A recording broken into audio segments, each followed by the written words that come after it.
एक प्रदेश सरकार ने बुजुर्गों के लिए एक अच्छी पहल की है। जो बुजुर्ग चलने फिरने में असमर्थ हैं और घर में बिस्तर पर हैं, उनके लिए घर पर ही इलाज की व्यवस्था की गई है। ये व्यवस्था है एनआरएचएम के सहयोग से की गई, जिसके तहत नर्सिंग स्टाफ घर जाकर बुजुर्गों के सारे चेकअप करेंगे और वहीं से डॉक्टर्स कोऑर्डिनेट करके लाइन ऑफ ट्रीटमेंट तय करेंगे। जरूरी दवाएं, प्राथमिक उपचार घर पर दिए जाएंगे। मामला गंभीर हुआ तो एम्बुलेंस अस्पताल भी एडमिट किया जाएगा और अगर घर पर उपचार संभव है तो घर के लोगों को दवा देने और देखभाल के तरीके बताए जाएंगे। अभी फिलहाल 6 जिलों में पायलट प्रोजेक्ट के तौर पर ये शुरू किया गया है, जिसे होप नाम दिया गया है। होप का फुल फॉर्म है home based care program for elderly. HOPE से बुजुर्गों को कितनी होप जागी है और इस योजना से क्या लाभ हो सकता है, इस पर चर्चा करेंगे। पहले ये रिपोर्ट देखिए।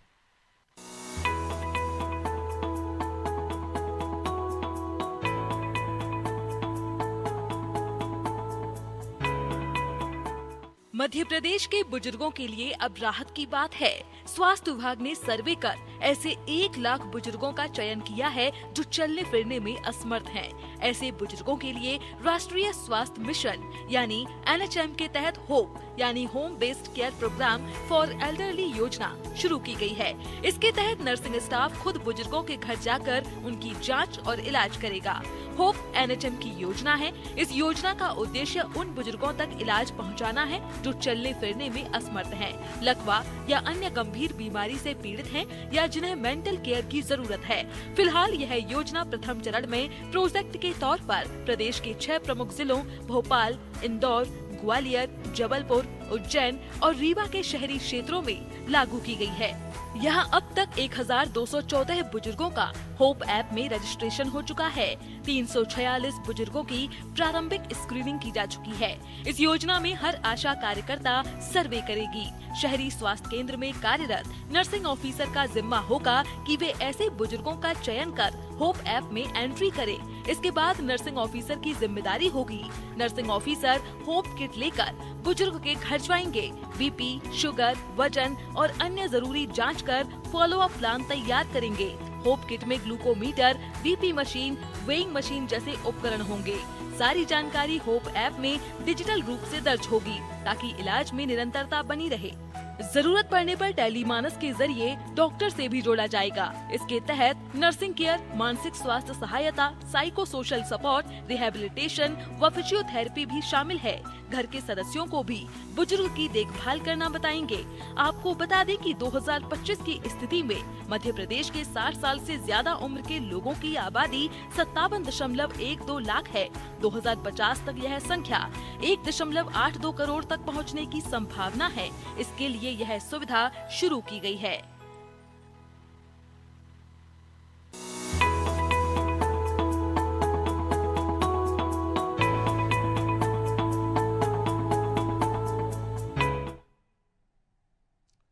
तो मध्य प्रदेश एक बहुत बड़ी आबादी वाला राज्य है और इसमें बुजुर्गों की भी बड़ी संख्या है और कहीं ना कहीं इसको मद्देनजर रखते हुए जो अत्यंत बुजुर्ग होते हैं, जिन्हें चलने फिरने में कठिनाई होती है और स्वास्थ्य सुविधाओं तक पहुंचना भी कहीं ना कहीं एक चुनौतियां बन जाती है, तो ऐसे में इसी बात को मद्देनजर रखते हुए होप एक पायलट प्रोजेक्ट के तौर पर शुरू किया गया कुल 6 जिलों में। इस वक्त इंदौर से हमारे साथ हमारे सहयोगी योगेश हमारे साथ जुड़ चुके हैं। राज्य के सबसे बड़ी आबादी वाले शहरों में से एक है इंदौर और बड़ी संख्या में बुजुर्ग यहाँ पर निवास करते हैं। तो ये जो प्रोजेक्ट शुरू किया योगेश, क्या उद्देश्य इसका, किस तरह से ये काम करेगा और ये जो एक्सेसिबिलिटी है बुजुर्गों तक स्वास्थ्य सुविधाएं पहुंचाने की, ये जमीन पर किस तरह से उतारा जाएगा, विस्तार से बताएं। देखिए अभिषेक, जो ये सरकार जो योजना लाई निसंदेह बहुत बढ़िया, अच्छी और बेहतर योजना है, क्योंकि जो सबसे ज्यादा निराश्रित थे वो बुजुर्ग है। और कहीं ना कहीं हम इस बात को मानते हैं कि जो एक परिवार होता है, एक परिवार में बुजुर्गों को जब एक बहुत ज्यादा वृद्धावस्था होती है तब जाके कहीं ना कहीं तो उनके साथ तो बहुत सारी समस्या आती है। उनको एक ऐसा साथी चाहिए होता है या ऐसा सहयोग चाहिए होता है, या उनके मेडिकल ट्रीटमेंट का ध्यान रखे, उनके स्वास्थ्य का ध्यान रखे। और मध्य प्रदेश सरकार ने जो होप जो योजना शुरू की निसंदेह इंदौर शहर के लिए तो बहुत बढ़िया होती है, क्योंकि इंदौर शहर एक बड़ा हब है जहां पर मेडिकल सुविधाएं मिलती है। बड़े हॉस्पिटल, सरकारी हॉस्पिटल है, अगर सरकारी अस्पताल की बात करो तो बड़ा सुपर स्पेशलिटी बड़ा सेंटर बनाओ जो एक प्राइवेट हॉस्पिटल को भी टक्कर देता है। और एम्पायर हॉस्पिटल में कई सारे मरीज इंदौर के बाहर के भी आते हैं। इस समय हमारे साथ मुख्य स्वास्थ्य चिकित्सा अधिकारी डॉक्टर माधव हसानी जी है। इनसे जानते हैं कि इस योजना का किस तरह से इम्प्लीमेंट किया जाएगा, किस तरह से इस योजना को धरातल पर अभी उनकी क्या तैयारी हो और इस योजना से कितना लाभ इंदौर शहर मध्य प्रदेश के वासियों को मिलेगा। सर, किस तरह से ये योजना इम्प्लीमेंट की जाए, क्या योजना का पूरा प्रारूप है? देखिए रुपेश जी, सबसे पहले मैं धन्यवाद कहूँगा कि आप लोगों ने इस जो नई योजना है इसके बारे में जनता को बताया। तो ऑलरेडी जो हमारे मुख्यमंत्री संजीवनी क्लिनिक पूरे 85 वार्डों में इंदौर शहर के लगभग कोई ना कोई शासकीय संस्था है और उसके माध्यम से हम लोग कार्यरत हैं। और ये 85 वार्डों में जो हमारी संस्थाएं मौजूद हैं, इनसे हम लोग एनसीडी कार्यक्रम के अंतर्गत 30 वर्ष से अधिक की आबादी को ये सुविधाएं पहले से दे रहे हैं। लेकिन शासन की तरफ से ये एक अच्छी चीज आई है कि जो बुजुर्ग हैं, जो बेड रिडन हैं, जिनको पैरालिसिस हो गया है, उनको कई बार उनके घर में इतने लोग नहीं रहते मौजूद कि उनको अस्पतालों तक लाया जा सके। तो आशा कार्यकर्ताओं के माध्यम से ये सर्वे हो जाएगा और सर्वे होने के बाद में जो भी प्रत्येक वार्ड में हमारी संस्था मौजूद है वो हमारे पास डाटा उपलब्ध हो जाएगा। और प्रारंभिक रूप से हमारी जो भी नर्सिंग ऑफिसर्स हैं वो जाके उनका एक स्क्रीनिंग कर लेंगे होप किट के माध्यम से। उनका ब्लड प्रेशर है, शुगर है, वजन है और दूसरी कोई न्यूरोलॉजिकल छोटी मोटी प्रॉब्लम से उनको देख के और वो उसका एक ट्रीटमेंट प्लान अपने मेडिकल ऑफिसर से ले लेंगे। और आवश्यक होने पे हम टेलीमानस का भी उपयोग कर पाएंगे, जिसमें हम लोग वहीं पे बैठ के टेलीफोनिक कंसल्टेशन के माध्यम से उनके उपचार की व्यवस्था कर सकते हैं। औषधियां हमारे जो भी मुख्यमंत्री संजीवनी क्लिनिक है उनके माध्यम से उनको प्रोवाइड हो जाएगी। और आशा है कि इसके परिणाम बहुत अच्छे आएंगे। और जैसा कि आपको आपके द्वारा बताया गया है कि इसकी पूरी मॉनिटरिंग होप ऐप के माध्यम से होगी 60 वर्ष से अधिक आयु के। हम लगातार प्रयास करेंगे कि माह में 1 से 2 बार उनको, और ये दिक्कत इसलिए भी नहीं आएगी कि हमारा जो नर्सिंग ऑफिसर है उसको पूरे 5 दिन तक वहाँ पे अपनी संस्था में काम करना है और सप्ताह में केवल 1 दिन फील्ड में जाना है। और उनके साथ में वहाँ पे हमारी एएनएम मौजूद, आशा कार्यकर्ता मौजूद रहेगी और जरूरत होने पर हमारा जो दूसरा सपोर्ट स्टाफ है वो भी उनके साथ में भेजेंगे कि वो सुचारू रूप से उनका परीक्षण करके उनकी रिपोर्ट अपलोड करें और जरूरत होने पर जो भी उनका उपचार है उनको चिकित्सक की सहायता से उनका उपचार उन्हें उपलब्ध करें। सर, अगर किसी को हॉस्पिटलाइज करने की अगर स्थिति आई तो कैसे हॉस्पिटलाइज करेंगे? और अभिषेक, अगर आप भी सवाल करना चाहें तो डॉक्टर माधव हसानी जी आप सुन सकते हैं। अगर कोई सवाल आपका भी तो योगेश, मेरा सीधा सवाल यही है, योगेश मेरा जी योगेश सीधा सवाल यही है कि वैसे तो इसे पायलट प्रोजेक्ट के तौर पे शुरू किया गया है, लेकिन अगर हम मान लें कि ये लॉन्ग टर्म में और विस्तारित किया जाएगा तो सबसे बड़ा चैलेंज अगर देखें तो खासतौर से गवर्नमेंट हॉस्पिटल्स और क्लिनिक्स में स्टाफ को लेकर होती है, नर्सिंग स्टाफ को लेकर। तो अगर वो ये कह रहे हैं कि 5 दिन जो है टेली कम्युनिकेशन के जरिए उन्हें कंसल्ट किया जाएगा और रेगुलर एक बार जाके मॉनिटर किया जाएगा, तो क्या इसके लिए अतिरिक्त स्टाफ की भर्ती की जाएगी? स्टाफ को किस तरह से मैनेज करेंगे, क्योंकि ये एक बहुत बड़ी चुनौती है क्योंकि संख्या बहुत सीमित है। देखिए, मैं इस बारे में पहले ही स्पष्ट कर चुका हूँ कि जो हमारे नर्सिंग ऑफिसर्स हैं, जो संजीवनी क्लिनिक का जो वर्तमान ढांचा है उसमें एक नर्सिंग ऑफिसर हमारे पास में मौजूद है और 5 दिन तक उसको अपने नर्सिंग ऑफिसर को अपने क्लिनिक पे ही काम करना है, केवल सप्ताह में 1 दिन, क्योंकि हमारे पास लाइन लिस्ट पहले से ही मौजूद रहेगी। और इंदौर में ऐसा शहर है कि जो एक वार्ड है उसकी आबादी मुश्किल आधे से 5 किलोमीटर 1 किलोमीटर क्षेत्र के अंतर्गत है, तो कोई बहुत ज्यादा उनको ज्यादा चलना भी नहीं है। और तो मुझे लगता है कि 35 से 40 हजार की एक वार्ड की आबादी है इंदौर की, और उसमें से 60+ की जो पॉपुलेशन है बहुत ही सीमित मात्रा में निकलेंगे और उसमें से भी जो बेड रिडन लोग हैं हमको उन पे ज्यादा फोकस करना है।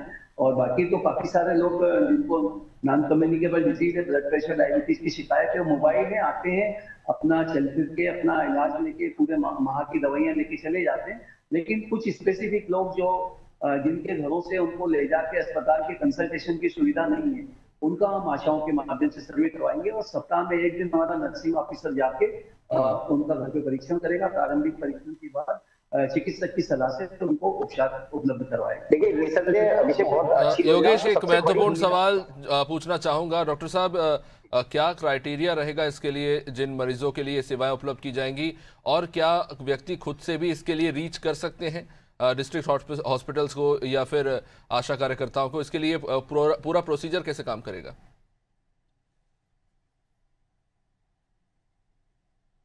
सर क्या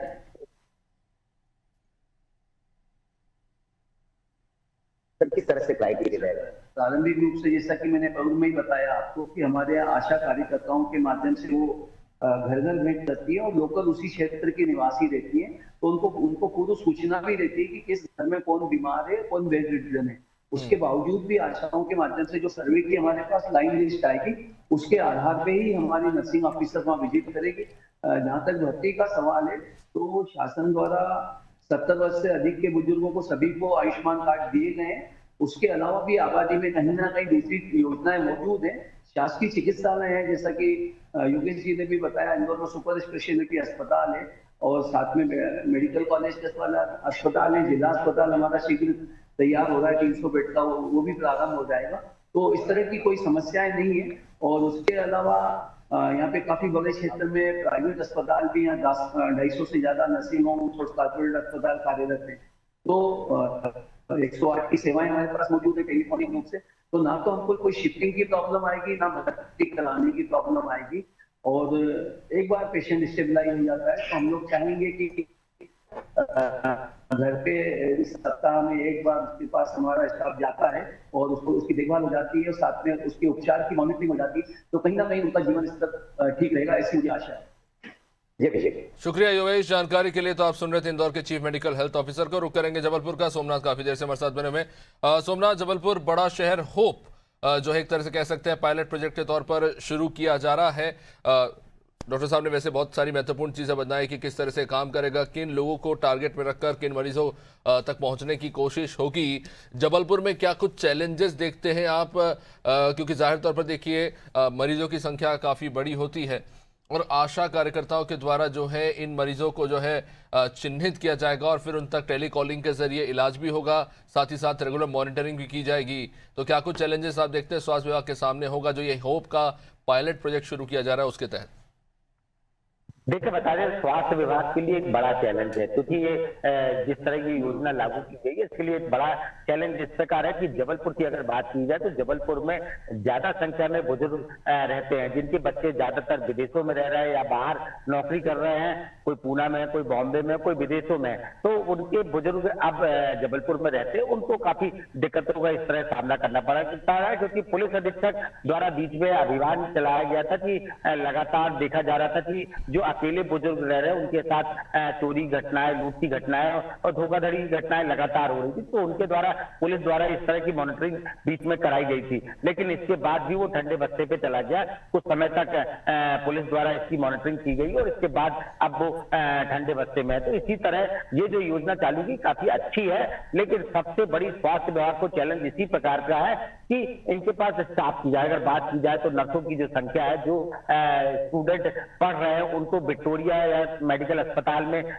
उनको हाफ डे के लिए उनको काम पे किया जाता है, उनकी ड्यूटी लगाई जा रही है ट्रेनिंग के तौर पर। और ज्यादातर देखा जा रहा है तो संविदा नर्सें ज्यादातर है। और आशा उषा कार्यकर्ता की अगर बात की जाए तो उनका भी अभी लंबे समय से मांग चल रही है कि उनकी जो सैलरी है वो शासन द्वारा सही समय पर भुगतान नहीं की जा रही है। पिछली भी कई भत्ते उनको मिल नहीं पा रहे हैं। तो इस तरह की कई समस्याओं को लेकर जो लगातार जबलपुर में भी आंदोलन आशा उषा कार्यकर्ता द्वारा किए जा रहे थे, उनकी भी मांग थी। तो इसको कैसे मैनेज करेगी सरकार, कैसे करेंगे स्वास्थ्य अधिकारी, ये एक बड़ा चैलेंज है। और एक अच्छी पहल है सरकार की, क्योंकि लगातार देखने में आ रहे हैं जिनके बच्चे बाहर हैं उनके बुजुर्गों को काफी दिक्कतों का सामना करना पड़ता है, क्योंकि देख रेख करने के लिए कोई सुनने के लिए नहीं है। पड़ोसी भी है, कुछ हद तक कुछ पड़ोसी मदद करते हैं, कुछ पड़ोसी नहीं करते हैं। तो इस तरह की इससे लाभ मिलेगा, काफी बुजुर्गों को लाभ मिलेगा। बात की जाए तो कम से कम जो छोटा स्वास्थ्य है जैसे बीपी, शुगर और इन चीजों की अगर स्टाफ, नर्सिंग स्टाफ जाके चेक करता है तो उनकी किस तरह की जो समस्याएं हैं उसको थोड़ा दूर किया जा सकता है, लेकिन इसमें पूरी व्यवस्था बनाने की आवश्यकता है। जी निश्चित रूप से सोमनाथ बने रही हमारे साथ। तो जाहिर तौर पर एक महत्वपूर्ण पहल जो है की गई है और शहरों के हिसाब से अलग अलग कुछ ज़रूरतें भी हैं, लेकिन जाहिर तौर पर जो होप प्रोजेक्ट है, पायलट प्रोजेक्ट, वो किस तरह से आगे बढ़ना देखना बड़ा महत्वपूर्ण। दिव्या हमारे साथ जुड़ी हुई हैं।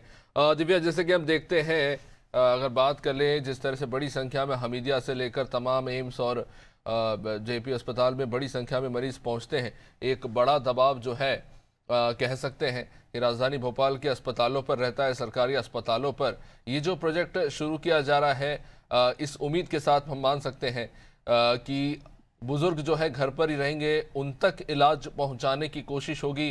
कहीं ना कहीं एक तरह से कह सकते हैं कि अच्छी पहल है, खासतौर से उनके लिए जिनके लिए फिजिकल मूवमेंट, खासतौर से जो 60 के बाद के जो 70-80 के जो उम्र आयु के बुजुर्ग होते हैं, उनके लिए एक बड़ा चैलेंज होता है ट्रैवल करना, अस्पताल जाना, और क्योंकि वहाँ भीड़ भी बहुत रहती है। तो ऐसे में कह सकते हैं कि होप जो है एक पायलट प्रोजेक्ट के तौर पर एक बहुत ही सराहनीय पहल इसे कह सकते हैं सरकार के द्वारा जो शुरू किया जा रहा है, और हम उम्मीद कर सकते हैं कि आने वाले टाइम पे ये सफल हो। लेकिन जाहिर तौर पर अकेले भोपाल की बात करें तो 18 लाख से बड़ी आबादी है भोपाल की ही, और ऊपर से बाहर के शहरों से भी लोग यहाँ इलाज के लिए आते हैं। तो क्या चैलेंजेस देख रहे हैं, क्योंकि कहा जा रहा है कि 5 दिन मॉनिटरिंग होगी नॉर्मल टेलीकॉलिंग के जरिए, और सर्वे भी आशा कार्यकर्ताओं के द्वारा किया जाएगा।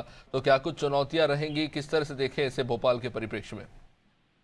अभिषेक, अगर आइडियली इस पूरी योजना को देखें तो सुनने में वाकई में ये योजना बहुत अच्छी लगती है कि घर बैठे बुजुर्गों को इलाज मिलेगा, और वो बुजुर्ग जो चल फिर नहीं सकते और अपनी सेहत की वजह से लाचार है और बिस्तर पर सिमट के रह गए हैं, उन्हें इलाज पहुंचाया जाएगा। और खुद से जो है स्वास्थ्य विभाग उन तक टेलीकॉलिंग के जरिए और जो नर्स है, आशा कार्यकर्ता है, उनके जरिए उन तक ये स्वास्थ्य सेवाएं पहुंचेगी। लेकिन आप देखिए, इसके पहले मैं बताना चाहूंगी आयुष्मान के बारे में कि आयुष्मान एक जो 70 साल के से जो ज्यादा की उम्र के जो बुजुर्ग हैं उनके लिए खास तौर से शुरू की गई, लेकिन उस सुविधा का भी कितना दुरुपयोग हो रहा है और वो भी भ्रष्टाचार के भेंट चढ़ गई है, और इसी के साथ अस्पताल किस तरह मनमानी कर रहे हैं। अब अगर बात करें इस योजना की, जो होप जो योजना है, नाम होप जरूर है, लेकिन जिस तरह की इसमें बातें हैं, आप खुद सोचिए कि क्या जिस तरह का हमारी जो स्वास्थ्य सिस्टम अभी है, जो हालात है, अगर आप अस्पताल में ही चले जाएं, अस्पताल में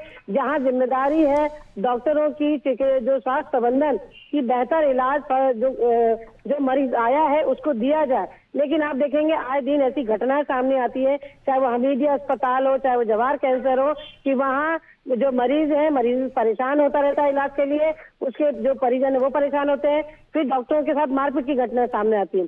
तो ऐसे में ये जो खाका बनाया गया है पायलट प्रोजेक्ट के तौर पे, फिलहाल ये अच्छा लग रहा है। और उसमें दूसरी चीज एक जो अभिषेक, जो अगर आप इस पे देखें कि इस पायलट प्रोजेक्ट में अभी केवल 1 लाख बुजुर्गों को ही कवर किया गया है। अब जो मध्य प्रदेश की बात करते हैं, मध्य प्रदेश में 97 लाख से ज्यादा जो बुजुर्गों की संख्या है, और इसमें केवल 1 लाख बुजुर्गों को ही सिलेक्ट करना, ये थोड़ा अजीब है। क्या केवल इतने से बुजुर्ग हैं?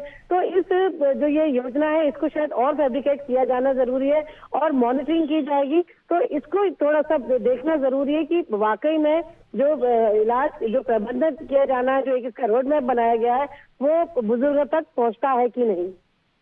निशुल्क से दिव्या बने हमारे साथ। चलिए, कपिल गोयल भी हमारे साथ बने हुए ग्वालियर से। कपिल, बड़ी आबादी ग्वालियर में भी, और ग्वालियर के जो दूरस्थ के इलाके हैं वहाँ एक बड़ी चुनौती रहती है, खासतौर से आसपास के जो ग्रामीण इलाके हैं वहाँ पर स्वास्थ्य सेवाएं पहुँचाना, और बुजुर्ग जो है कह सकते हैं कि कहीं ना कहीं अक्सर ये भी देखने को मिला है कि उन्हें उचित स्वास्थ्य सेवा नहीं मिल पाती, इसके चलते वो और गंभीर रूप से बीमार हो जाते हैं। होप जो ये प्रोजेक्ट शुरू किया जा रहा है उसको लेकर स्वास्थ्य विभाग की तरफ से क्या कुछ अपडेट, और लोग क्या सोच रहे हैं? कपिल, अनम्यूट कर लीजिए प्लीज अपना ऑडियो।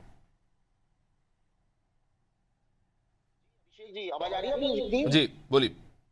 जी अभिषेक जी, आपको बता दूं, राष्ट्रीय फास्ट मिशन एनएचएम की एक अच्छी पहल मध्य प्रदेश में देखने को मिली है, जिसमें नर्सिंग ऑफिसर के द्वारा घर घर जाकर बुजुर्गों का इलाज करने में, और घर से जो बुजुर्ग नहीं निकल पा रहे हैं उनको इलाज देने में, ये जो असमर्थ जो बुजुर्ग हैं उनको इलाज देने की जो पहल करी है एनएचएम ने, काफी अच्छी पहल है। पर इस योजना का उद्देश्य जो ग्वालियर शहर में बताया जा रहा है, ग्वालियर शहर के लिए आपको बताऊं, ग्वालियर शहर से जुड़े हुए काफी जो दूर दराज के एरिया है, ग्वालियर में काफी ग्रामीण क्षेत्र आता है, जो केवल और केवल महज एक बड़े हॉस्पिटल पे, जो जयरोग के चिकित्सालय है, इसी पे निर्भर होकर रह जाता है।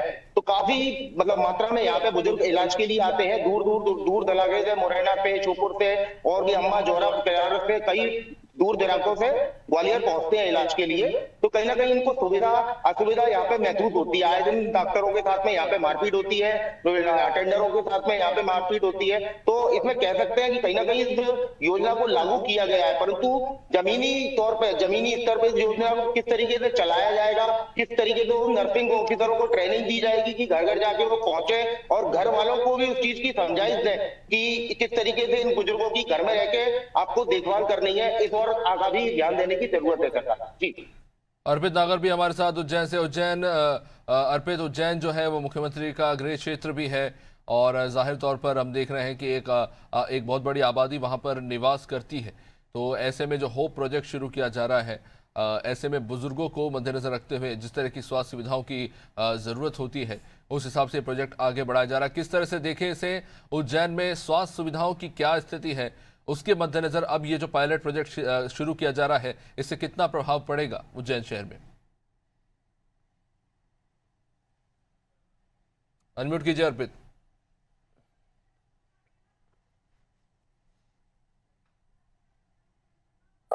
जी बिल्कुल अभिषेक, ये जो होप प्रोजेक्ट है, इसमें अगर देखा जाए तो बिल्कुल जो ग्रामीणों में जो लोग रहते हैं, जो इसमें इसका सीधा सा असर लोगों पर पड़ेगा, क्योंकि ग्रामीणों में जो मध्यम वर्गीय परिवार रहते हैं उनके लिए फायदेमंद प्रोजेक्ट है, क्योंकि उनको आने में काफी समस्या होती है शहरों तक। ऐसी स्थिति में जो प्रोजेक्ट है उनके लिए वरदान होगा।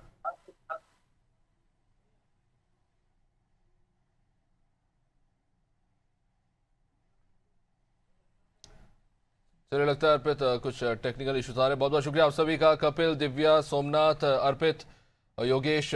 तो बुजुर्गों के लिए एक पायलट प्रोजेक्ट शुरू किया गया मध्य प्रदेश में। अब देखना होगा कि ये ज़मीनी स्तर पर कितना सफल होता है, जिस उद्देश्य के साथ ये शुरू किया गया है, क्या वहाँ तक वो पहुँच पाता है या नहीं। फिलहाल इस कार्यक्रम में इतना ही। आप देखते रहिए अनादि टीवी। नमस्कार।